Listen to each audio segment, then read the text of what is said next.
There we go. Okay, so yesterday I introduced predicates, and maybe I should go back to the definition of predicates, and I introduced the yeah. Here we go. Yes. So again, what's a predicate? It's a function. So we have a fixed domain. This is like the universe that we're considering at a specific moment, and we an n-ary predicate is a function from the nth power of this universe, this domain X, to true false. In other words, look at the examples. That's the best way to think about these. Is you have an expression. Yes. So you have an expression where if you specify the variables, what the values are in this domain, you get a proposition which is either true or false. Okay. So typical predicates on the real numbers or the integers are less or equal, or sum is equal to that, and such. Okay. Um, and we introduced the two quantifiers, universal quantification for all x p of x, which creates from a predicate, from a unary predicate, creates a proposition which says p of x is true for all possible x in the domain. And the existential quantifier, sorry, I'm flipping through these slides, the existential quantifier, which creates from a unary predicate p of x. There exists p of x, so this is now a proposition, um, which states that there is at least one element in the domain such that p of x is true. Okay, and I've mentioned that essentially with what we've developed up to this point, predicates and the two quantifiers and the connectives negation or an and, we can express basically all of the mathematics you've ever seen and will ever see. Um, Now the question is, how do we do that, and why is the? I mean, I'm not going to show you formally why this would be the case, but we need to get used to these things in order to see that, yeah, okay, we can write down pretty much everything we can think of uh, in math, right? So let's play with this, and I started with, so I said again that the domains we'll play with are usually integers, natural numbers, real numbers, and the predicates are those that you are used to or built from things that you know. So there's the three-ary predicate, x plus y equals to z, right? So just that expresses that a number is the sum of two other numbers. Same for the product. So a given number is the product of two other numbers. Exponentiation can be useful. And then these binary predicates, equality and less, less or equal, you can see it as a separate predicate, but you can also build it using the or, right? Um, Sorry, I'm still admitting people. Um, uh, so if you think of less or equal, that's precisely what it says, right? So if you take the or of these two predicates here, you're getting a new predicate, which is less or equal. Yeah. And we can modify these predicates by throwing in some constants like 0 and 1 and such. Okay. And yesterday I gave you a first example. Why is this not working? Okay. So I gave you this first example here. Um, so I'm giving you the predicates as S and P so that we see the general shape. We don't get lost in the finer details. So S here is the predicate x plus y equals to z, and P is x is positive. And we want to write down the sentence, the sum of two positive integers is always positive. Notice this is a natural language. If I want to write this properly, this says if you take any two positive integers, their sum is positive. So there's this for all concept in here. So look at how I wrote this. I said, okay, for all X, for all Y, for all Z. Now this might be the tricky thing, the Z here, but I'll get back to that in a sec. But if X is positive and Y is positive, and I need to add that Z is the sum of X and Y, right? So in a sense, logically, you'll say, well, why quantify the Z, right? Because once X and Y are determined, then Z is the sum of X and Y, right? It is really fundamental to make sure that when you're writing these things, all the variables are quantified. Otherwise, you don't have a proposition. Okay, I'll get back to that in just a sec. So here I'm quantifying all variables for all X, for all Y, for all Z. If X is positive and Y is positive and Z is the sum of X and Y, then Z is positive. So that's precisely that statement here. Now, I asked, would this statement be correct? Okay. And unfortunately, we can run into some technicalities which are a bit annoying. And I want to avoid them, but it's really difficult to avoid them completely. So let me skip one slide. Okay, so the answer is no. The answer, this is no good. This is not what we want. And the first reason is the simplest one to understand, um, is the following. So I'm going to skip a slide. I should change these slides, but I'm going to skip a slide here. So look at this expression here. It says P of X and P of Y implies for all X, for all Y, for all Z, S of X, Y, Z implies P of Z. Okay. It's not a proposition. You see that the X and Y here are not after the universal quantification here. So formally speaking, these are free variables. So what we're looking at is still a kind of predicate. So the truth value of this thing is going to change if I plug in values for X and Y here, different values of X and Y. Now, this is the technicality I wish I could avoid, but I can't, okay? It is this question of, so look at the statement on the right here. Just forget about what's before. Just this statement here says, for every X, for every Y, for every Z, if Z is the sum of X and Y, then Z is positive. This says that the sum of any two, let's say, real numbers is positive. This is clearly a false statement. This is a proposition, right? This is a proposition. There are no, all variables are quantified. So this is either true or false. For real numbers, this is false, right? This is not true that the sum of any two numbers is positive, okay? And this is what this says. The name of the variables is not relevant. I could change the names of X, Y, Z here, of course, if I do it uniformly, it would be the same statement. This is the statement, the sum of any two numbers is positive. That's what this says, okay? So the use of X and Y here and here is different. They're not the same, okay? So I could change the X and Y here to U and V, as long as I use U and V here also, and this would be the same statement, okay? So what happens is that the right-hand side of my implication is a false statement, false proposition, okay? So now if I choose values for X and Y here, then I can make this statement, the whole statement, I can make it either true or false, depending on what I choose. So here's this bullet point here. If I choose X and Y equal to 1 here, then this left-hand side will be true, right? 1 is positive, right? And the right-hand side is false. So the total resulting proposition is true implies false, and that is false, right?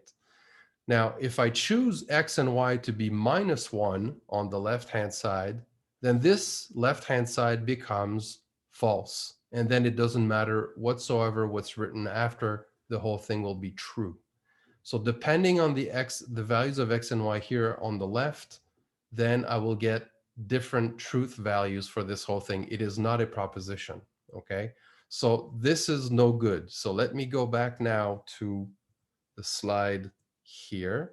I want to write down the sum of two positive integers is always positive. This is a statement, right? So what you write down must be a statement. So all variables have to be quantified.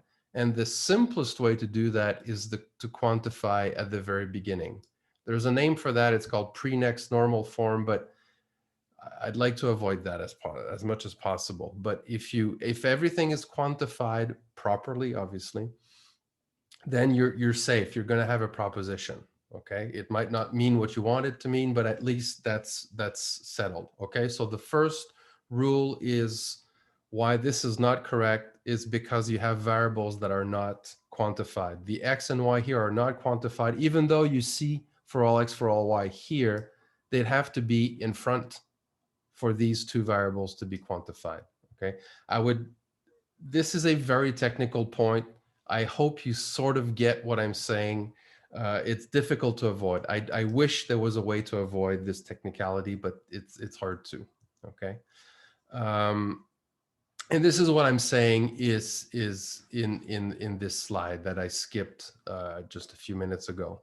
Okay, so what I'm saying here is basically, if you think about what these things mean, you can change the name of these variables on the right-hand side, and then it's clear that the x and y here are free. You can just put any value that you want, okay? So I'll let you ponder this. I'll let it marinate in your head in the next few days, okay? But it's by doing examples that you'll get the hang of it, okay? So let's now, what I'm going to do now is redo the same example, okay? But rather than use the S and P, which I use so that you would see the general shape, I'm just going to use the actual standard symbols for the predicates x plus y equals to z and x greater than 0. Okay, so I'm going to write down the sum of two positive integers is always positive. I'm assuming the domain is the integers. So I wrote it this way. For every x, for every y, for every z, if x is bigger than 0 and y is bigger than 0 and z is equal to x plus y, then z is bigger than 0. Okay, I think the first step, the most important step to start for you guys is to read this and understand what it means. Once you can do that on a few examples, then it'll be easy. The next step is to translate from natural language to FO. But just parse this, right? I mean, if you're more a computer scientist than a mathematician, then you can see this sort of as code for math, right? You're just typing code to write down math. Okay, so you have to parse this. Okay. Here's a shorthand I talked about where rather than using x bigger than 0 here, I can write it. This is again is a shorthand that you might see. So for every positive x, for every positive y, and then I have to quantify this sum. There's no nicer way to write it. For every z, x plus y equals to z implies that bigger than 0. Okay. But if you don't want to use the shorthand, don't. That's fine. No problem. Okay. All right. Let's take a look at some other examples. Okay. So I'm asked to write a sentence to express the following. Every non-zero real number has a multiplicative inverse. So what's a multiplicative inverse? It's a number that so the multiplicative inverse of A is a number B such that A times B is 1. They cancel each other out, right? It's 1 over A. So every non-zero real number has a multiplicative inverse. This is a true statement about the real numbers, okay? Notice it is a proposition. It's a statement. It's either true or false, okay? We might not know whether it's true or false, but clearly it has to be one or the other. I don't have to plug in any value for this to become true or false, okay? I'm giving you the two predicates, x, y equals to 1. This is a binary predicate, two variables, and the unary predicate, x equals to 0. the domain is assumed to be R. So what do I want to say? Every number which is not 0 must have an inverse. So for every number, if it is not 0, there must exist an inverse. Already, the way I said it should give you the shape of it. This is it, okay? So for every x, if x is not 0, that's what I wrote here, not x equals to 0, then there exists a y such that xy equals to 1, okay? There are variants. There are other ways of writing this which will be equivalent, okay? This is one way, probably the simplest, okay? And everything is, you see, everything is quantified. This is important. The x is quantified, right? It's the every non-zero real number, that's the x, and the inverse is the y. There exists a y, okay? Could you have put the there exists a y at the beginning? Absolutely, yes. There you go. Thank you. So yeah, we can put, so you can always, so there is a theorem that says you can always put all the quantifiers in front. Okay, I'm not going to go there. It's just we're getting into technical stuff that we don't want to do. You can always put your quantifiers at the beginning. Okay, this form is maybe not as natural as the first form because it seems like you have to find a y even though x might be 0. Okay, but let's think about this. So what does this say? It says whatever real number x you choose, you're gonna always find a y such that if x is not 0, then xy equals to 1. So it feels, I don't know, maybe you don't see it like that. Maybe you see that this is exactly the same as the first sentence. If so, fantastic. If you're like me a little more, then you'll say, there's something a bit fishy, right? It seems like I have to find y even before I check that x is not 0. So what is that y if x happens to be 0? Well, it's whatever you want. Because in the statement here, in this form, we're saying if x is not 0, then xy equals to 1. If x is 0, then we don't care whatever happens to x times y. It just doesn't matter. So you can choose the y, whatever y you want when x is 0, okay? So for every x, I can always find a y such that this will be satisfied. So if x is non-zero, then y has to be 1 over x, right? That's x times y equals to 1.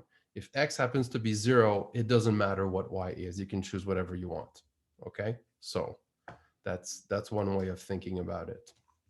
But yes, you can always put the quantifiers in front. It's cleaner in a sense, but not necessarily always as close to our intuition. I think the first one is a bit more intuitive, but they're equivalent. Okay. Here's okay. I wanted to put that here. I mean, if you hated calculus or you didn't like it, then just to tune out for a few seconds. It's not necessarily that I like this, but I wanted to make the point that what we've developed can actually express things that seem to be very, very different. So there's a very good chance you never saw the actual definition of limit, that you saw the the CGEP version, which is like some sort of semi-mathematical pseudo garbage definition of limit, which is sort of intuition, but it's not the right one. It's not the real one. And it's not like when I teach calculus that I give the real one, because I know how hard it is to figure it out. It takes a long time. Okay.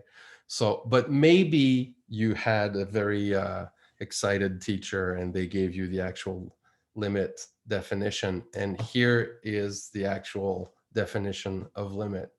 And you see it uses everything that we saw up to now. So for every epsilon greater than 0, there exists a delta greater than 0 such that for every x, if x minus a in absolute value is strictly between 0 and delta, then the absolute value of f of x minus L is less than epsilon. This is the actual real definition of the limit of f of x equals to L. So written with the language that we've developed. You don't need to know that. Okay. I just threw that in, not to scare you, just to illustrate that what the stuff you are doing, even if you go into the nitty gritty, can actually be done with this. Okay. It took me a long time to understand this definition. Very long time. Too long. But anyway, I finally got it. So, okay.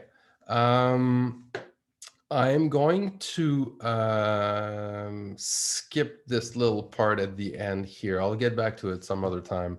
What I want to do now is give you that little talk on infinite sets, which is a lot more relaxed. So again, what I'm going to do now, this is, yeah, good. Okay. Is not part of the curriculum. It's not part of the course per se. I don't have to do this. Can you see the slides? No, we can only see black.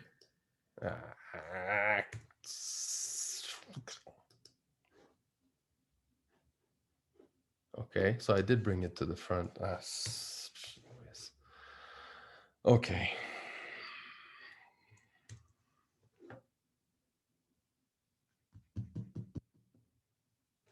Now you see it. There we go. Yeah, but it's not. I'd like to have it a little bigger than that. Man.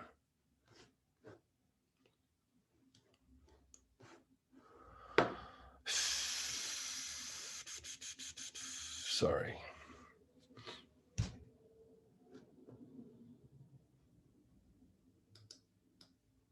Let's try this. Not bad.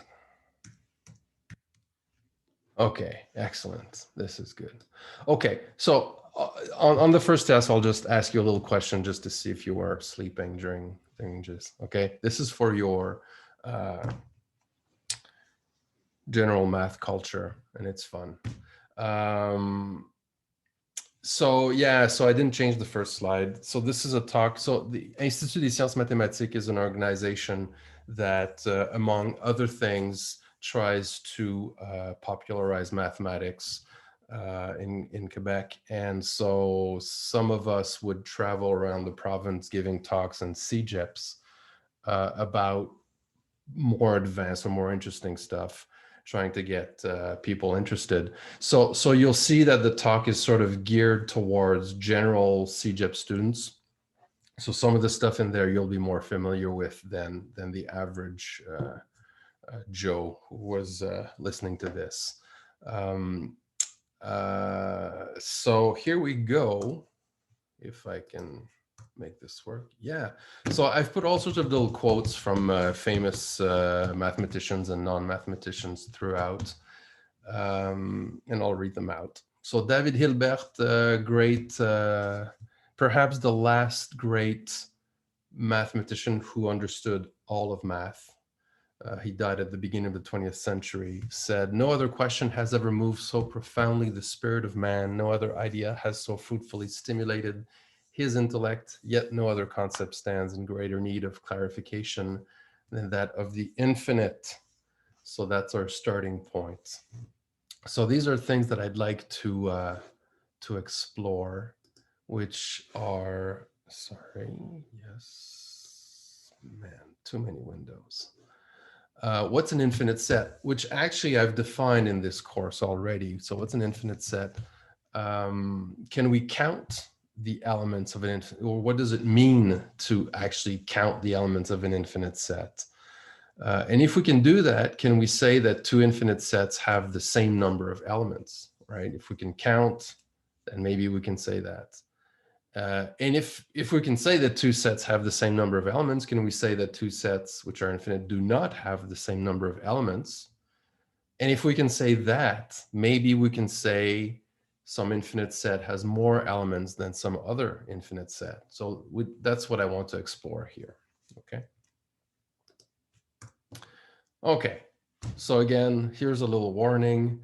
So I didn't want to scare anybody who was coming from non-mathematical CGEP diploma. So there is a slide coming up with which has a big, fat, nasty looking math formula, but you don't need to understand it.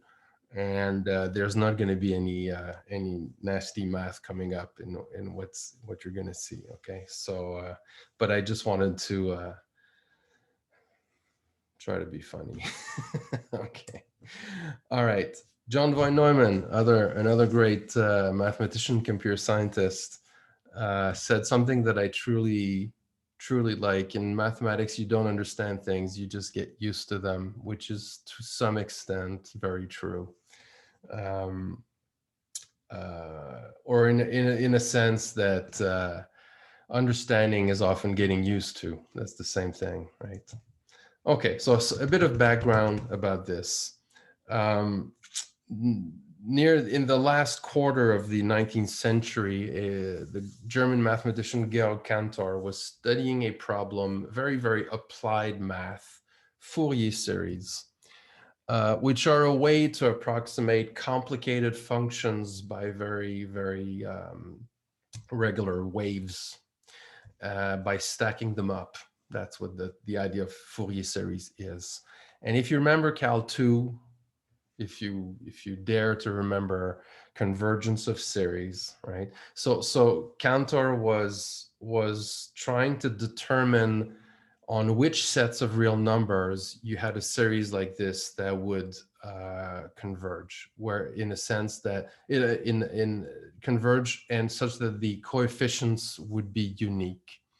And so that's how he got started, on this totally different tangent in the natural language sense. So he was led to study sets of real numbers because of this very concrete applied problem. So and that's how he developed what we call naive set theory that we talked about a couple of weeks ago. Okay. So set theory is like the basis now of all contemporary math. So Georg Cantor is a very important historical figure for mathematics. Unfortunately, in the later years of his life, he suffered of depression, of deep depression, and he sort of went on another tangent. One of his pet projects was trying to prove that Shakespeare wasn't really Shakespeare, in the sense that Francis Bacon had written all of Shakespeare's plays, but it's a completely different story. So the end of Georg Cantor's life is quite sad, but anyway. So what I want to talk about is just a few little basic ideas in his work. Okay. Another quote, Leopold Kronecker, another German mathematician, arch enemy of Georg Cantor. Leopold Kronecker was not a very nice man. He was a very good mathematician, but not a nice person.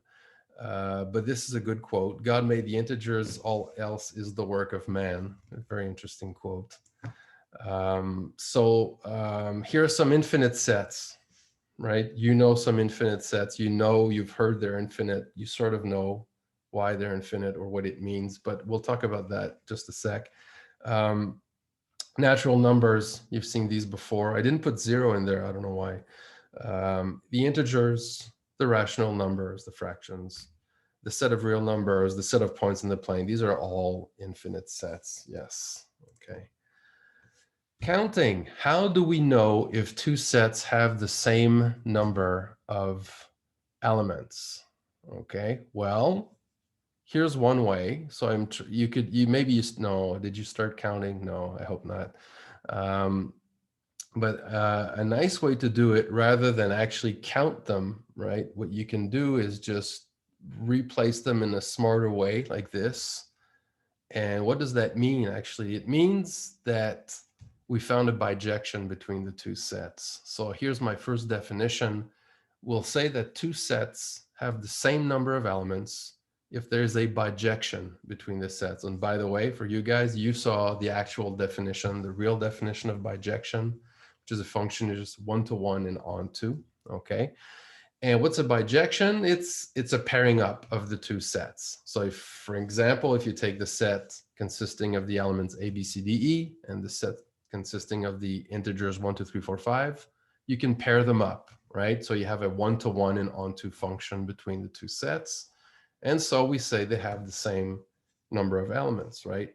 Now, if you think about this, this is exactly what we do when we count, right? When we count, we put our finger on A, we say 1. Then we put our finger on B, we say 2, and 3, and 4, and 5, and we stop. And that's exactly what we did. We paired up A, B, C, D, E with 1, 2, 3, 4, 5. Okay, so that's counting. What is really cool is that this also works for infinite sets. Okay, so two infinite sets, I'll say, have the same number of elements if I can find a bijection. But let's take a look at this now. I want to define an infinite set first. Okay, so the natural numbers 1, 2, 3, so on. This it clearly does not have the same number of elements as any set of the form 1, 2, 3, 4, 5 up to a fixed little n, right? Because if I start trying to pair them up, eventually I'll run out of numbers, right? So I cannot pair up the integers with any set of the form 1, 2, 3, 4, 5 right up to some fixed little n, okay? So that's how I can define an infinite set. It can't be paired up with one of these smaller sets, okay? So that's one definition of infinite set, which is the one that I gave in chapter 2, by the way. Okay. Here's another example. So here are two different sets. One is the natural numbers, 1, 2, 3, 4, 5, so on. And the other one is the same, but I removed one. Okay. Now, you all agree that the second one is a proper subset of the first one, but they have the same number of elements because I can pair them up, right? I can pair them up this way. I can pair up 1 in the blue set to 2 in the orange set, 2 in the blue set to 3 in the orange set, so on. And this is clearly a function which is one-to-one and onto it. There's no repeats, and I'm going to hit everybody, okay?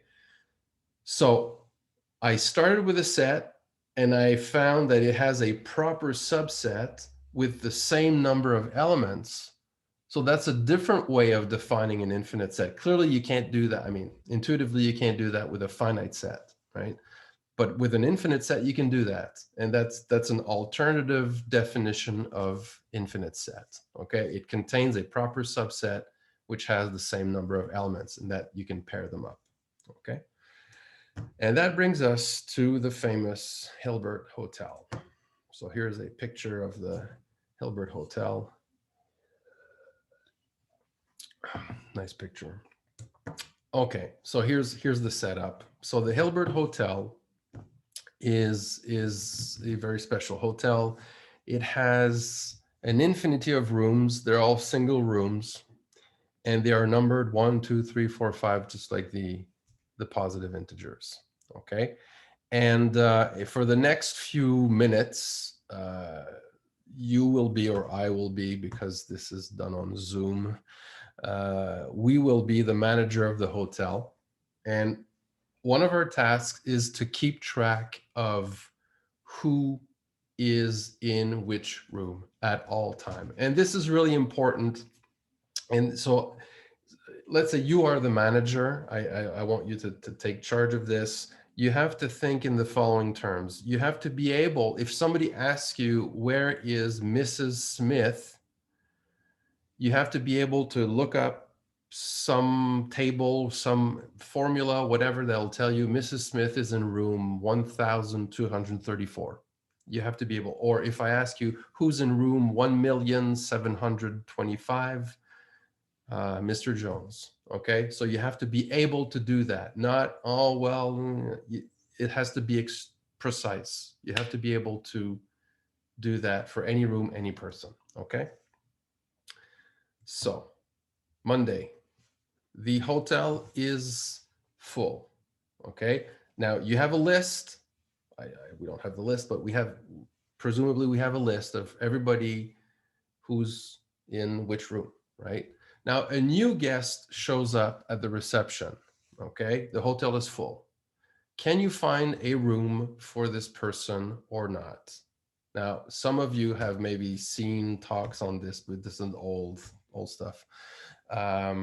So I'll just give you the answers, okay? But how do you do it? So again, this is important. So how can we find a room for this person? You might answer, well, the hotel is full, so I can't find a room for this person. Or you can try to find a room for this person. But again, it's important to keep track of who's where. Okay, so if Mr. Smith is in room 17 right now, and I find room for this new person, I have to know where Mr. Smith is going. Okay, this is really important. So here is the trick. The trick is we're going to move every guest from one room to the next room. Okay, so person one here is going to be moving, who was in room one will be moving to room two. Person two who was in room two will be moving to room three. And I'm going to shift everybody one room like this, okay, which will free up room number one. Okay, now I'm saying you have to be able to keep track of all this because during the years, I've had answers like, well, you just put the new person at the very end. Okay, that's no good, right? I need a room number. So there is no room at the very end. It's infinite. There is no biggest natural number. There's no such thing. Okay, so if you were thinking, let's throw this person at the very end, that doesn't work. Okay, there is no very end. So you have to be able to say the new person is in room such and such, and everybody who was there is now in room such and such. Okay, hopefully that's you see what I'm saying. Okay. So now I can put my new guest in room number one. Everybody's happy. So if you ask me where is Mrs. Smith, if Mrs. Smith was in room 20, she's now in room 21. I've kept track of everybody. Okay. All right. So what does this illustrate? Oh yeah, I wanted to, yeah, before what it illustrates, let's go to Tuesday. Okay. Hotel still full. A new guest shows up at the reception and for sentimental reasons wants room 347. Okay, can we let this person in without kicking anybody out? How do we do that? Anybody wants to try that one? Oop. Yeah. Yep. What if you move everybody? Then you take the person in room 347 and put them in room 1, and then the person who wants room 337 gets it. Ah, that's nice. Cool. Different answer than the one I was going to do, but yes, that is good. That is very, very, very good. Yeah, and then you can keep track of everybody. Yeah, excellent. I like that. So I did it a different way. Okay, so your answer is good. So you shift everybody. You've freed up a room. So you take the person who's now in room 347, you put them in that first room, and then the new person in 347. Ah, like that. That's cool. Might change my slides. I did it differently. What I did is I just shifted only from room 347. Okay. So I kept everybody from room 1 to 346. I kept them in the same room. And starting at 347, I shifted them one room, which freed up 347, and I can put my new guest here. But your way is equally as good. Absolutely. And you see again that I'm keeping track. I know where everybody is, right? I can write down precisely where everybody is if I knew where they were before. This is important. Okay. Okay. Wednesday. Now a bus arrives and it's full. And it's an infinite bus. Okay, so there are passengers in seats 1, 2, 3, 4, 5, up to infinity. And the hotel is still full. Can we find room for all these people? Anybody wants to try? Would you put everyone into room 2N? Yeah, that's the trick. So if you try to shift everybody enough, you'll never find enough room to sorry, let me try something. That's what I wanted to do. Okay. All right.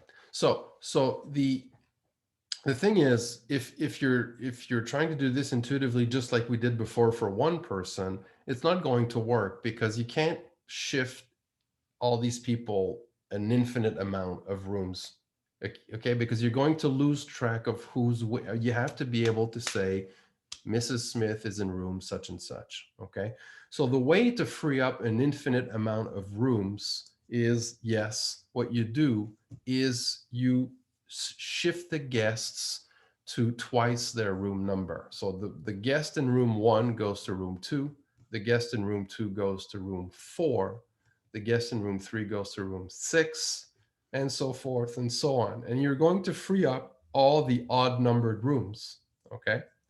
So now you can take the first person in the bus and put them in room 1, second person in the bus, room 3, third person in the bus, room 5, and so on.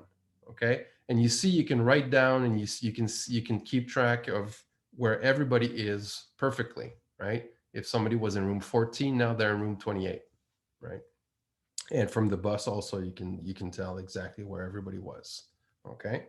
So this, what this says, this is just a cute way of saying that the even integers and the odd integers, there's a bijection between them. There's actually a very simple bijection between them, right?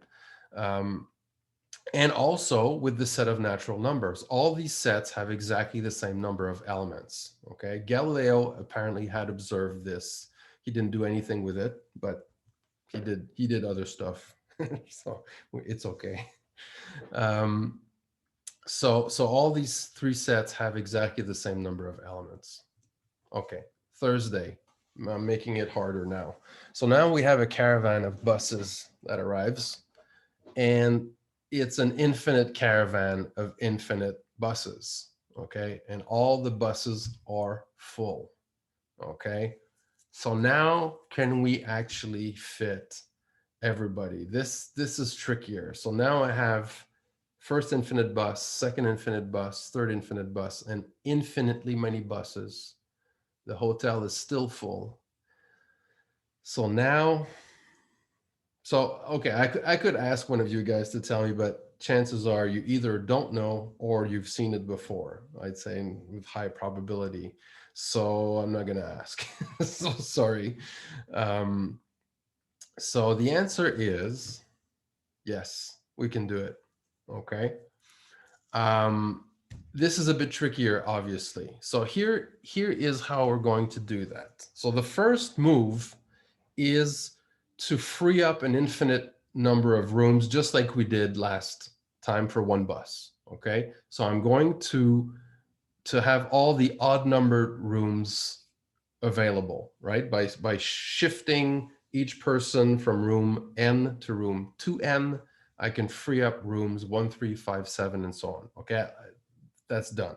So now I have to fit infinitely many infinite buses into the odd numbered rooms. So that still doesn't seem so easy, but here's the trick. Okay, so this is just a visualization trick. Okay, so rather than seeing the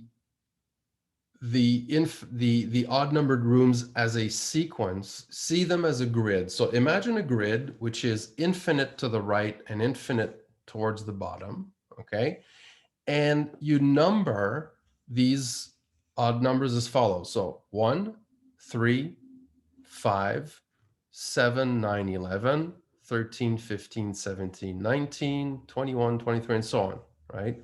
Okay, so basically the trick is to go through all these rooms in a 2-dimensional way, right? But covering every possible cause, damn, help, brain, French, no English, would, oh, What the hell happened? Okay, can you guys? We still see the PowerPoint. My screen is freezing. That's really weird. Anyway, so the how do you call the A tile? if you're playing chess, A the cell? squares, cells? Okay, let's call them cells. Thank you. Lee man. Coles. Yeah. So you want to cover every cell with all the odd numbers. So if you start in one direction and you go to infinity, you're going to miss. And if you go in this direction, you're going to miss. So you go by zigzagging or going following diagonals. Okay. But this is just a visual trick to see all the odd numbered rooms. Okay. And now how do you fit the buses? Once you've seen it this way, here's how you fit the buses. Okay. So you place the first person from the first bus here. The first person from the second person from the first bus here. So these are the people from the first bus. I put them on the first row. Then I put the people from the second bus on the second row, which is infinite. And I just keep on going like that. I have infinite number of rows and all these rows are infinite. And I'm keeping track of everybody where they're going, right? So if you ask me where is the 7th person from the 100th bus, where are they going? You can see from, I mean, I didn't write out the formula, nice exercise, a bit tricky, but you can actually write down a formula which will give you exactly the room number for this. So you see the odd numbers are placed on diagonal, so you can figure out where this person is going to end up. So I'm going to find room for everybody in all the buses, right? So so it works. Now, this again is a sort of funny way to illustrate a theorem that Cantor proved, which is, and this is a very counterintuitive result, is that the set of rational numbers has a bijection with the set of natural numbers. You can count the rational numbers just like you count the natural. So that, of course, the counterintuitive thing is that the rational numbers, the way they're ordered in the real line, is that they're dense. You can find rational numbers in between any two rational numbers you can find, but you can still reorder them with this trick. Okay, so there's the same number of rational numbers as there are natural numbers. Okay. All right. Friday. Okay, so the hotel is still full. And now I have, this one is really getting harder to wrap around your head. So I have an infinity of infinite caravans. So I'm even having trouble with it right now. So yeah, so I have a first caravan and a second caravan and a third caravan, infinitely many caravans, and each caravan has an infinite amount of buses, and each bus is infinite. They're all full. The hotel is full. Can we do it now? How do you feel about it? Would we have to do sort of as the grid we just saw, but in 3 dimensions? Exactly. That's the trick. That's precisely it. So you have to see it as a cube and you have to slice diagonally. So yes, you can still do it. Okay. But yeah, you have to do a 3-dimensional grid. And you can, I'm freezing. My camera's freezing. That's the first time it's ever happened. That's really bad. Okay. So it looks like we can always do it, right? But let's see. Okay. So here's Henri Poincaré was a contemporary of David Hilbert. Also probably with Hilbert, the last mathematician to master all of mathematics. And he said that mathematics is the art of giving the same name to different things, which is sort of true, but it makes it look pretty easy. So here's a definition. An infinite set that has the same number of elements as the set of natural numbers is said to be countable or countably infinite. Okay. By definition, all countably infinite sets have the same number of elements. Okay. And this number is denoted by the symbol Aleph 0. Aleph is the first letter in the Hebrew alphabet. So Aleph 0 is the cardinality of infinite sets which are countable, that have the same number of elements as the natural numbers. Okay, so so now I'm counting with numbers 0, 1, 2, 3, and so on. And eventually I reach, after I've run out of all the finite sets, I reach the infinite sets and I have Aleph 0. Okay, we've shown that N, Z, Q all have cardinality Aleph 0. Okay, and now the question that Cantor asks is, what about the reals? Is this set countable? Should be, right? All infinite sets will have the same number of elements. So let's try to find our bijection with the real numbers. Okay. Blaise Pascal, wonderful writer, mathematician, philosopher, said that the supreme function of reason is to show man that some things are beyond reason. I really like that quote. So this is Saturday, and here's the situation. We have a group of extraterrestrials. They come from another galaxy, and their names are extremely difficult to pronounce because they're from another galaxy. And so they have identity cards with an identification number. And their numbers are infinite sequences of zeros and ones, just like the one you see here. Okay. And there are a lot of these aliens, and for each possible infinite sequence of zeros and ones, there's an alien on that ship arriving. Okay. Now, of course, these are infinite sequences, so we have infinite scrolling on these little special cards. Yes, another attempt at humor. That's okay. It fails sometimes, but anyway. Okay, so here's a picture of one of these extraterrestrials. My son did that picture many years ago. And if you look at it closely, you will see, so this is a tourist extraterrestrial. So he has this nice tourist shirt. And if you look closely, you'll see that the sunglasses match the eyes. But anyway, so the question is, can we find room for all these aliens? And we're super lucky because the hotel is empty. So that should make it a lot easier, right? So let's try to find room for all these new people. Okay. Francis Bacon, we talked about him because Cantor thought Francis Bacon had written all of Shakespeare's plays, said, if a man's wit be wandering, let him study the mathematics.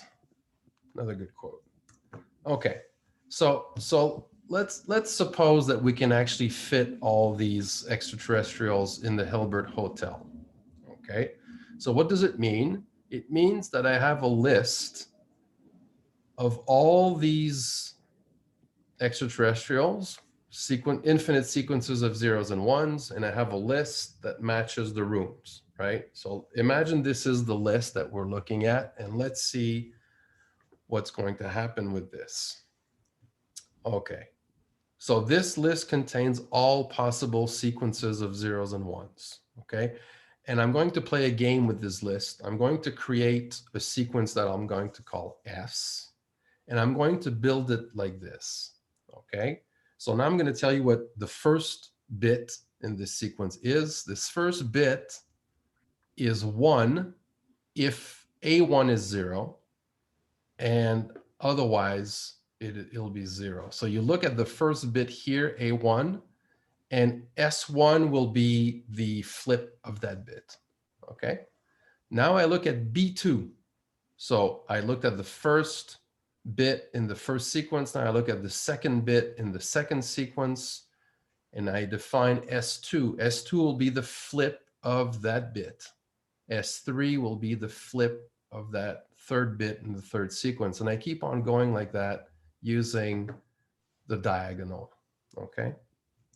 I don't know why my camera keeps freezing. I don't know. Do you see me freezing? We Or don't is it- see you freezing. No? Okay, it's just me. I don't know. Maybe it's my brain. No. Okay, so here's an example. So let's say this is the list we have for the Hilbert Hotel, okay? So I look at the first bit here, it's 1. So my first bit for S will be 0. This bit here is 0, so this will be 1. This is 0, this is 1, this is 1, this is 0, this is 0, this is 1. And what will be the next one? I look at the 6th bit of the 6th sequence. That's a lot of S's.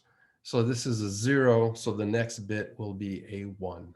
Okay, and I keep on going like that. So now I've defined a sequence, right?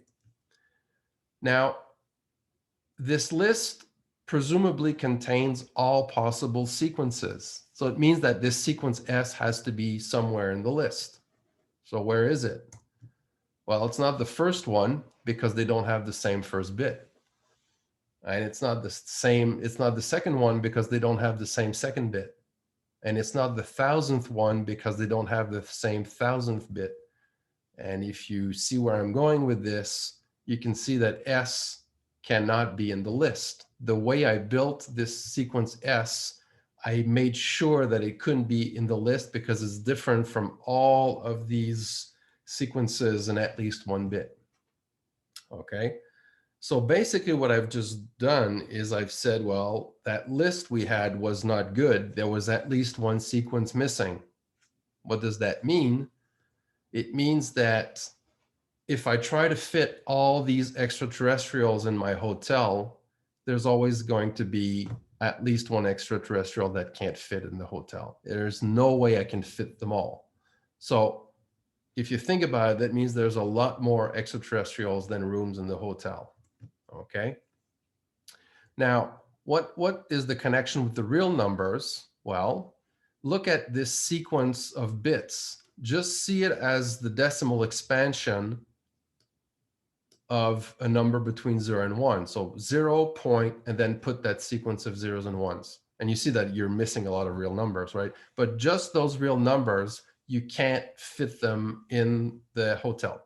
So there are more real numbers of that form between 0 and 1 than integers.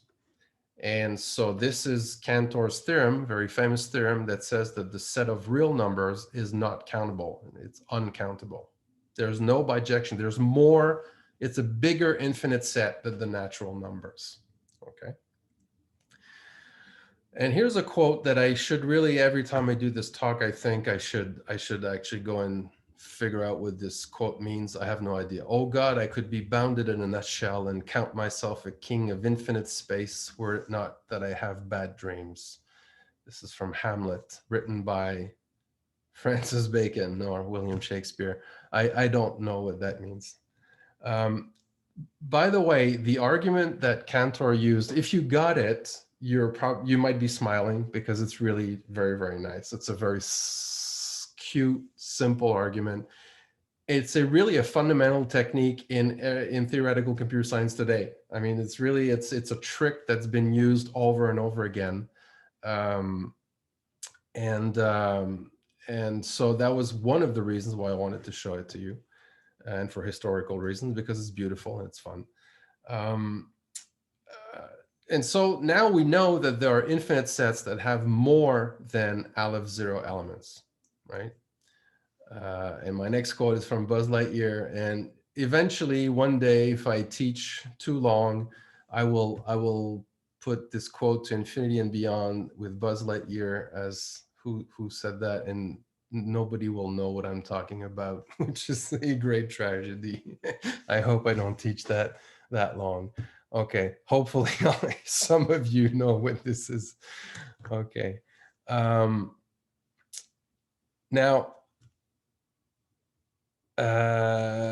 yeah, so it turns out that the argument that Cantor uses can be used with any set.